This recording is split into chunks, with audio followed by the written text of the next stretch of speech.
Hello students, welcome to my YouTube channel. Student, today we will discuss about the topic of human psychology. Human psychology के topic जो है हमने start किए हैं। तो आज का जो टॉपिक है उसमें रहेगा मानव शरीर। मानव शरीर के बारे में हम जो है डिस्कस करेंगे, अच्छे से उसके बारे में पढ़ेंगे।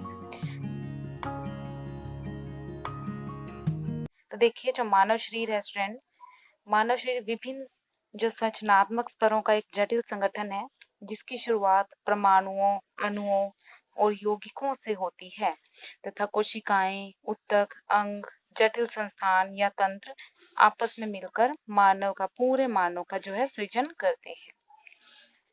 इसी में टॉपिक आता है स्टूडेंट, जो रासायनिक स्तर है मानव शरीर का, वो किस किस पे डिपेंड करता है। जो रासायनिक स्तर है, रासायनिक स्तर पर मानव शरीर विभिन्न जैव रसायनों का एक संगठनात्मक और क्रियात्मक रूप होता है, जिसमें विभिन्न तत्वों के परमाणु यौगिकों के रूप में संगठित होकर जैविक क्रियाओं को संचालित करते हैं।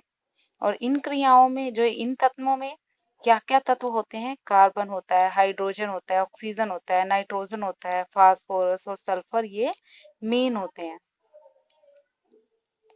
जब दो से अधिक परमाणु आपस में मिल जाते हैं तो वे एक अणु की संरचना करते हैं। ठीक है, उदाहरण के लिए जब ऑक्सीजन के दो परमाणु मिलते हैं तो वो एक ऑक्सीजन का अणु बनाते हैं ना, जैसे O2 जिसको लिखते हैं।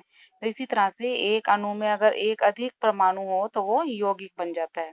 जैसे मान लो वाटर है, H2O, ठीक है, ये कार्बन डाइऑक्साइड है या फिर CO2। इसी तरह से जो कार्बोहाइड्रेट्स, प्रोटीन, लिपिड, वसा, वास लिखा हुआ है यहाँ, वसा, ये भी एक ऐसे यौगिक हैं जो मानव शरीर के लिए बहुत ज्यादा इंपॉर्टेंट होते हैं। नेक्स्ट स्टूडेंट, मानव शरीर के भाग कौन कौन से होते हैं। तो कोशिकाएं, ऊतक, अंग, जटिल संस्थान या तंत्र, ये सब आपस में मिलके मानव शरीर की रचना करते हैं। ठीक है, तो इसके अंदर जो निम्न भाग हैं वो देखेंगे कौन कौन से हैं। सबसे पहले हैं स्टूडेंट्स कोशिकाएं। ठीक है, जो कोशिका होती है, जिसका मुख्य लेख है कोशिका। तो मानव शरीर में जो कोशिका की बात करते हैं तो बहुत सारी असंख्य सूक्ष्म कोशिकाएं होती हैं, सेल्स जिसको बोल देते हैं हम। इनसे मिलकर हमारी बॉडी बनी होती है, जिन्हें कोशिकाएं कहते हैं। कोशिका शरीर का सबसे छोटा रूप है और यह शरीर की एक मूलभूत संरचनात्मक, रचनात्मक, क्रियात्मक इकाई है जो स्वतंत्र रूप से जीवन की क्रियाओं को चलाने की क्षमता रखती है। और शरीर के विभिन्न अंगों की कोशिकाओं में भिन्नता होती है, परंतु जो समस्त कोशिकाओं की मूलभूत संरचना होती है ये एक समान रहती है। नेक्स्ट आता है स्टूडेंट ऊतक। ऊतक यानी टिश्यू, 9th क्लास में हम पढ़ते हैं इसको अच्छे से। तो इसका मेन जो लेख है ऊतक के बारे में, तो देखो क्या होता है। ऊतक समान गुणों वाली, एक ही आकार की, एक ही कार्य करने वाली कोशिकाओं के समूह को, ठीक है, अब कोशिकाएं हमारी बॉडी में बहुत सारी हैं, लेकिन जो एक ही आकार की होती हैं, एक ही जैसा कार्य करती हैं, तो उनका पूरा समूह क्या कहलाता है, ऊतक कहलाता है। मानव एक बहुकोशिकीय प्राणी है, जो कोशिकाएं, रचना तथा कार्य में एक दूसरे से अलग होते हैं। इस प्रकार की कोशिकाएं एक ही प्रकार का कार्य करती हैं और एक ही वर्ग में ऊतकों जैसे अस्थि, उपास्थि, पेशी, इन सब का जो है वो निर्माण करती हैं। संक्षेप में अगर हम कहें तो समान रचना और समान कार्य वाली कोशिकाओं के समूह को ही ऊतक कहा जाता है। 1 नंबर पे पूछा जाए तो आपने यही बताना है। नेक्स्ट आते हैं स्टूडेंट अंग। तो अंग क्या है, देखो स्टूडेंट, अंग दो या अधिक तरह के ऊतकों का एक युग्म संग्रहण होता है जो एक साथ कार्य करने, एक विशेष क्रिया करते हैं। अमाशय इसका एक बहुत ही अच्छा उदाहरण है।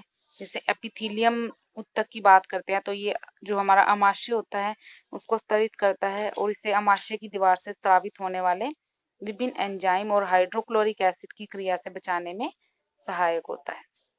नेक्स्ट आता है स्टूडेंट संस्थान या तंत्र।